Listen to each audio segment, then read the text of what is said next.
I am a climate ethicist with the University of Leeds, and I work in climate service ethics, or in other words, the ethics involved in developing and distributing climate data. Climate service ethics is a new field, but it's a fascinating one, and it's become more and more relevant as improvements in space technology have enabled us to have these massive amounts of climate information and tools to address climate change.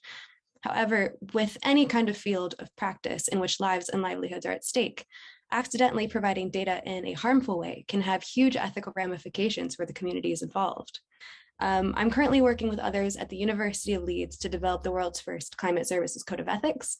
And as part of my research, I've met with climate service providers around the world to identify key ethical issues that are involved in working with climate information. During the beginning of a El Nino event, El Nino forecasts and other climate forecasts were prepared and ready to recommend how to do fishing adaptation strategies while still protecting these habitats. So in the end, while it was the industrial fishing fleets that were able to record a high profit margin, these local fishermen actually ended up struggling to survive the season.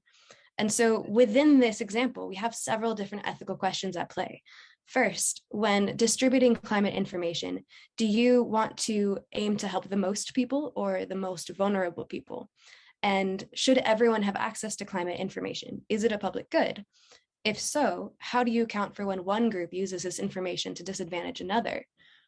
If not everyone should have equal access to climate information, then is it justified for climate information providers to choose who they give this useful climate information to? Or even more broadly, what can we do in the future to avoid these unintended negative impacts?